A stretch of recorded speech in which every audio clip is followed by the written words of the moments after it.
allocation, and I thought this was awesome in the last video. This stands for initial farm offering. I believe it's farm, but basically what happens is a coin can come to PancakeSwap and say, hey, we want to raise some capital, we're giving away some tokens. What happens is in that IFO pool, if you had staked some cake or something like that, you can say, all right, I'm gonna give them my cake tokens exchanged for their tokens. You could invest in like a small cap coin that's trying to generate some revenue, do your own research on the coin, things like that, and potentially have a better chance of maybe buying a coin that's 25, 50, 100x. And in this market with everything so low, and in my opinion gonna go lower, that could be something really, really cool. And there's more to come here.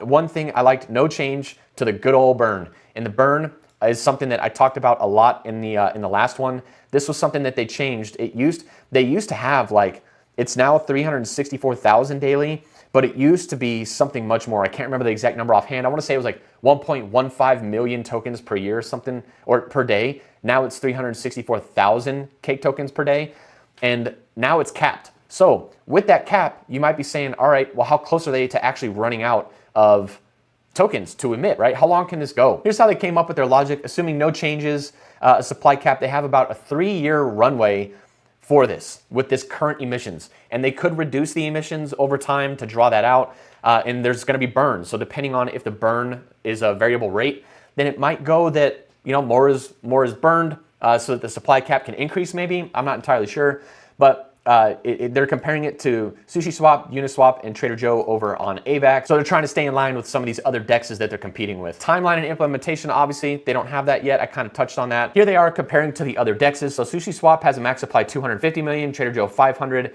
And so this is gonna have a bigger supply than these other DEXs, but if they can continue to drive demand, and if Binance is going to be a pretty good chain and a DEX, I don't necessarily see a problem with that. They have a 3-year runway. It looks like they're saying here that Uniswap and the others have a 1 to 2 year runway before they're going to run into trouble. So PancakeSwap, before they need to really worry about incentives, they're going to be able to learn a lot from Uniswap and Trader Joe and these other DEXs to see what are they doing, how are they